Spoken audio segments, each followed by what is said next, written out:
Buenas noches, ¿qué tal? ¿Cómo le va? Va a convenir conmigo que nuestros padres, nuestros abuelos, frente a los ingresos de la casa, lo primero que hacían era separar el dinero ¿para qué? Para pagar las tasas municipales, para estar al día con los impuestos. Era un honor para cualquier vecino de la Argentina, obviamente con capacidad de pago, estar al día con los impuestos. El tema era que el Estado le correspondía a esa obligación asumida por el contribuyente. Pasaron los años y eso se fue perdiendo. Los estados nacionales, provinciales, municipales, fueron, a mi criterio, aquellos que comenzaron a romper ese contrato social entre el ciudadano y quien le gobierna. La Argentina llegó a ser uno de los países en América Latina donde la deslegitimación de la representación estalló, se patentizó.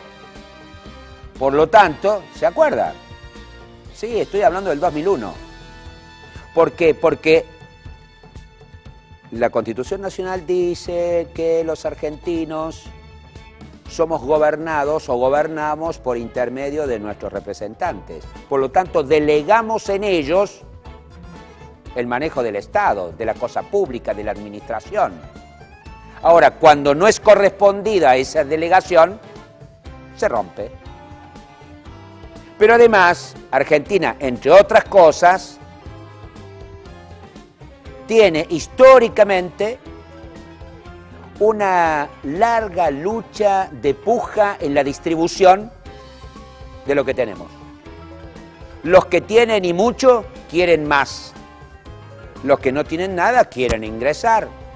Los que estamos al medio aspiramos a subir. Y siempre, como en nuestras familias, la economía nacional tiene un límite. Todo no se puede atender al mismo tiempo. Pero claro, si el Estado es cooptado por sectores políticos que priman sus intereses a los intereses generales, se llenan de empleos públicos. Si la obra pública tiene sobreprecio, nos perjudicamos todos. Si usted y yo le exigimos al Estado, pero yo quiero más educación, quiero hospitales, quiero más seguridad. Y para que haya hospitales, escuelas y más policías, hace falta gastar más dinero. Por lo tanto, ¿de dónde saca el dinero el Estado si no es de los impuestos? Es como un círculo vicioso, ¿vio?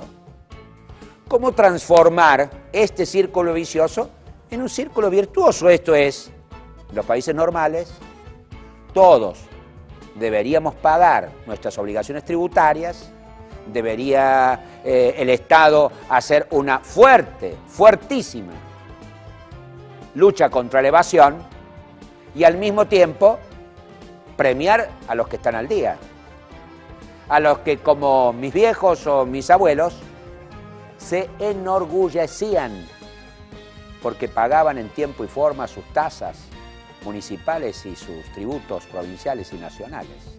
Hay que decir que a pesar de toda esta introducción, la Municipalidad de Córdoba y los vecinos de Córdoba Capital hemos sido en el pago de las tasas municipales bastante cumplidores. Sin embargo, cuando uno analiza los últimos años en la provincia y también en la municipalidad, uno ve que Córdoba tiene altísima presión tributaria si uno la compara con otras provincias. Esta presión tributaria no impide el desarrollo, no impide mejorar la actividad. De esto vamos a hablar La presión tributaria tiene que ver con este pequeño resumen que hemos hecho para usted, extrayendo datos de investigaciones, entre otras, del CIPEC, uno de los institutos en Córdoba que estudian estas cuestiones. Vea y escucha.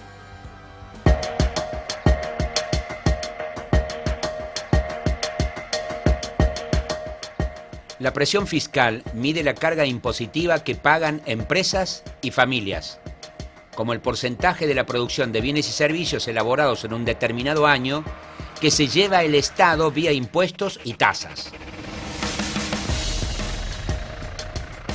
Tomando datos oficiales publicados en nuestra provincia, en el año 2004, dicho indicador mostraba una presión fiscal para Córdoba de 3.98% del Producto Bruto Geográfico. Es decir, que en aquel momento el gobierno provincial se llevaba 3.98% de todos los bienes y servicios que producíamos. Esta presión aumentó persistentemente hasta el año 2014, alcanzando la cifra de 8.23% del Producto Bruto Geográfico. Es decir, se duplicó en los últimos 10 años y se encuentra actualmente en los niveles máximos históricos. Para el presente ejercicio, se estima que bajará muy poco, a 8.13%, según lo publicado por el presupuesto 2015 para la provincia. Esa presión fiscal aumentó fundamentalmente debido al incremento de las alícuotas del impuesto a los ingresos brutos. Por ejemplo, en el rubro alimentos y bebidas, mayoristas, se pagaba una alícuota de 2.5% en el 2008, 3.5% 2009, 4% en el 2010 y 4.75% en el 2013. Otra razón que explica el fuerte aumento de la presión fiscal está dada por la creación de varias tasas y fondos de asignación específica, como el Fondo para el Financiamiento del Sistema Educativo, el Fondo Rural para Infraestructura y Gasoductos y el Fondo para el Mantenimiento de la Red Firme Natural, que se cobran en la boleta del impuesto inmobiliario.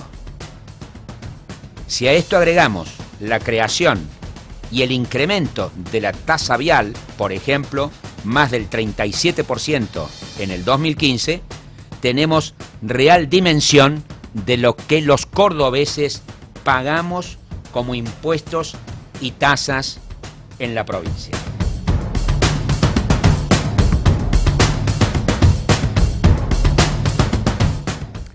Nadie mejor para opinar de estas cosas que aquellos donde saben, aquellos que saben dónde les aprieta el zapato. Por eso hemos invitado a Horacio Busso. Hola Horacio, ¿cómo va? Hola Jorge, buenas noches, ¿cómo estás? ¿Cómo andas? ¿Bien? Muy bien, muy bien. Presidente de la Cámara de Comercio de Córdoba. Así es. Hay un trabajo de la Cámara que compara uno de los instrumentos de presión tributaria, como es ingresos brutos, Sí, sí. entre lo que pagamos los cordobeses y lo que pagan el resto de los argentinos en otras provincias. ¿Cómo es el impacto de ingresos brutos, por ejemplo, en el comercio? Sí, hay un estudio realizado que mide la incidencia del ingresos bruto y también otro que explica la incidencia de todos los impuestos municipales y provinciales. No nos olvidemos que también el informe del CIPEC está muy bueno, pero me parece que tendría que tener también el agravante de cuál es la presión impositiva municipal, porque al comerciante, a cualquiera de los 120.000 comerciantes que hay en la provincia de Córdoba, sea en la localidad que sea, a lo que es ingresos brutos y que son las demás tasas que cobra la provincia de Córdoba, también le toca al municipal, que también en la municipalidad ha crecido de un 0,6% al 1,4% actual. La provincia de Córdoba, indudablemente en el ranking no está bien, desde las 24 provincias, si hablamos de grandes contribuyentes, en nuestro estudio figura en el 4º lugar, después de Buenos Aires, Entre Ríos y... Tenemos una placa, señor director, sobre los ingresos brutos, sobre la comparación de las provincias y vamos a en general, no a los grandes contribuyentes. Cuando uno ve en general... Córdoba tiene una mejor posición. Córdoba tiene una mejor posición porque tras un reclamo de nuestra Cámara, que lo hemos hecho en la audiencia pública, en la legislatura de la provincia de Córdoba, y le hemos hecho llegar al gobernador de la provincia, al ministro de Electores, se ha tenido en cuenta y se ha elevado el piso de aquellos comerciantes que menos pagan y que menos facturan en sus comercios, llegando a que en muchas de las actividades aquellos comerciantes que facturan por debajo de los 6 millones de pesos tienen una reducción importante de alícuotas. En este caso, la alícuota del ingreso bruto baja de un 4,75 a un 2,8%, lo cual la hace competitiva a Córdoba en el resto de las provincias. Por eso digo, en los niveles menores de los comercios más chicos, de las economías más pequeñas, es un impuesto que está en el medio de la tabla nacional y del ranking nacional. Cuando hablamos de aquellas empresas que facturan más, siempre hablando del rubro de comercio y servicios, de estos 6 millones de pesos, sí que estamos en uno de los primeros lugares compartiendo Buenos Aires, Ciudad Autónoma de Buenos Aires. Lo que estás diciendo, en esta placa de grandes contribuyentes, aparecemos, sí, mucho más arriba en la tabla. Sí, figuramos compartiendo lugares. Primero lo lleva el Ciudad Autónoma en provincia de Buenos Aires y Córdoba ahí es muy poquito, de 5 puntos a 4,75. Y el problema es que, digo yo, uno que es un neófito, pero los grandes contribuyentes son los que, por ejemplo, tributan más y dan mayor empleo, mayor cantidad de empleo, mayor actividad económica. Seguramente, Jorge. Yo siempre digo, y hacemos referencia por ahí, la actividad comercial parece que fuera el invitado pobre de la economía, ¿no? Siempre nos referimos al comercio como en la última eslabón, pero la realidad que cuando vemos cuánto ingresa de los fondos del comercio y de los servicios en los gobiernos nacionales, provinciales y municipales, vemos que es el sector que más aporta a la economía. Por dar un ejemplo, en impuesto al valor agregado nacional, el 50,2% lo está contribuyendo el sector del comercio y los servicios. Más del 62% de los impuestos al ingreso bruto provincial proviene de este mismo sector y el mismo número en comercio de industria y los sectores municipales. Por eso hay un llamado de atención, me parece que no se puede seguir gestionando aumentos cada año y deliberadamente para poder saldar las cuentas públicas pidiéndole contribución a los comerciantes de los servicios. Por eso que miramos con muchísimo entusiasmo que en estas próximas elecciones provinciales cualquiera de los candidatos con mayor intenciones de voto que demuestran las encuestas y aquellos que pueden llegar a gobernar la provincia, muchos de ellos están hablando de es como si se hubieran puesto de acuerdo. Pero totalmente, cuando escuchamos dos de los candidatos hablando de una baja gradual de la alícuota de ingresos brutos, algunos de la eliminación lisa y llana del impuesto de la tasa a los combustibles, y uno de ellos, el candidato oficialista, el contador Schiaretti, tomando un viejo trabajo de la Cámara de Comercio, está hablando de una eliminación del ingreso bruto y una sustitución por un IVA provincial, que esto medida que seguramente la tendrá que hacer y consensuar con las diversas provincias, o por lo menos con las provincias de mayor facturación y mayor economía en el resto del país. En estas medidas, la Cámara de Comercio de Córdoba, junto con sus cámaras, con sus colegas de las demás provincias, seguramente que vamos a estar al lado de los gobiernos. ¿Alguna vez hubo una discusión, por ejemplo, en la región centro, con Entre Ríos, sobre este tema? Sí lo hubo, y no solo eso. Hay el Foro de la Región Centro, foro del cual la Cámara de Comercio de Córdoba forma parte, ha realizado un trabajo en forma conjunta con el gobierno de Santa Fe y con el gobierno de Entre Ríos, y ese trabajo le fue entregado